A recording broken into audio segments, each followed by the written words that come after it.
Bom dia, a paz do Senhor. Quero compartilhar uma palavra que está no livro de 1 Samuel, o capítulo 18, do versículo 5, diz assim: Davi saía aonde quer que Saul enviava e tinha êxito, de modo que Saul o pôs sobre tropas do seu exército e Davi era estimado por todo o povo e até pelos próprios servos de Saul. Aconteceu que, quando eles estavam voltando para casa, depois de Davi ter matado o filisteu, as mulheres de todas as cidades de Israel saíram ao encontro do rei Saul, cantando e dançando com tamborins, com alegria e com instrumentos musicais. As mulheres se alegravam e cantando alternadamente diziam: Saul matou os seus milhares, porém Davi os seus 10 milhares. Eu quero falar um pouco sobre essa palavra, né? Há pouco tempo atrás, a palavra fala que Davi, ele estava no campo atrás das malhadas. Já agora, ele já está sendo exaltado pelo povo, né? Simplesmente porque ele conseguiu matar o gigante Golias, a ponto de o próprio rei Saul ter ciúmes dele. A Bíblia fala que Saul teve inveja de Davi, porque as pessoas antes ele era o rei, mas logo depois Davi já estava sendo exaltado por ter matado o gigante.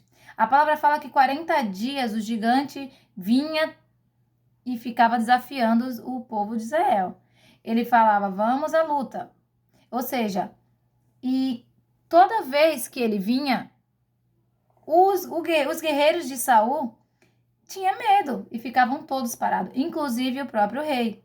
Mas tinha um pastorzinho que estava atrás das malhadas. Ele não viu nenhum dia sequer os desafios e as afrontas ou o medo que o povo filisteu estava lançando sobre o povo de Israel por conta do gigante, né? Então, quando ele chegou e viu aquele gigante afrontando o povo, um exército, né? Um exército que era guerreiro, que matava seus milhares, e de repente estava com medo. E muitas vezes nós não entendemos por que Deus permite, muitas vezes, nós ficarmos na caverna, nós ficarmos no deserto, nós ficarmos num lugar separado. Porque se você muitas vezes ficar olhando para aquilo, para o problema, você também ficaria com medo. Se Davi estivesse no meio daquele exército, Davi também ficaria com medo. Mas enquanto o povo estava com medo, Davi estava sendo treinado no deserto. Davi estava matando urso no deserto, Davi estava matando leão no deserto. Para quê? Porque quando ele chegasse, ele ia olhar e ia pensar: quem é esse gigante diante de um leão? Quem é esse gigante diante de um urso que eu matei? Então, a palavra fala: e quem é esse incircunciso que está desafiando o Senhor dos Exércitos? Ou seja, Davi ele tinha intimidade com Deus. Enquanto o povo estava com medo, Davi estava tendo intimidade com Deus no seu lugar secreto. Antes de Davi ser exaltado, ele estava sendo treinado. Então, não questione o momento que você está agora. Não questione, Deus, por que eu estou passando por esse deserto? Ai, Senhor, já tem muito tempo que eu estou nesse deserto. Deus tem um tempo certo para todas as coisas. Eclesiastes 3 diz: existe um tempo para todas as coisas. Então, viva o seu momento de secreto. No momento que você está no deserto, se aproxima mais do Senhor. No momento do deserto, clame ao Senhor e pergunte a Ele o que Ele quer te ensinar. Porque no momento da exaltação vai chegar. Mas quando chegar, às vezes a gente acha que eu vou ser exaltado porque eu já sofri muito nessa vida e aí eu preciso agora ser exaltado para ser feliz. Meus irmãos, a gente está muito enganado. Porque a palavra de Deus fala que para Davi ser exaltado, ele teve que matar um gigante. E hoje o que nós não queremos é matar gigante. Nós queremos fugir dos gigantes. A Bíblia fala que Davi matou o gigante. E depois que ele matou o gigante, que ele foi exaltado, Saul colocou ele como chefe lá, pôs sobre tropas do seu exército. Ou seja, cada desafio que Saul dava era algo maior. Por quê? Porque a intenção de Saul, logo depois que ele teve inveja dele, era que que Davi morresse. Então, vinha um desafio maior que o outro.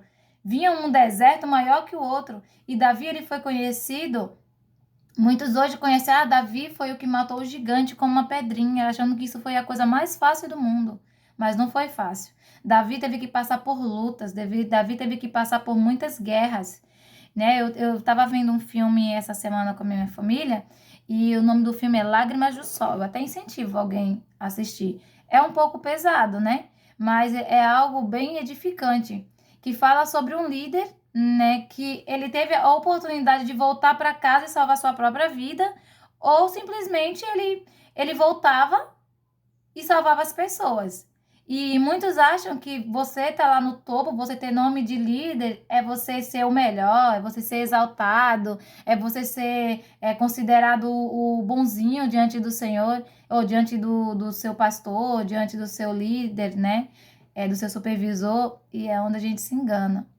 O líder é conhecido pelas guerras, pelas vitórias que ele tem diante das guerras, diante das lutas. São muitas lutas a vencer nessa vida, né? E até você chegar à eternidade, que é onde Deus vai te colocar, você tem que lutar e vencer. Você pode até descansar. Você pode estar cansado, você pode até descansar. Mas você tem guerras, você tem lutas a vencer. São degraus.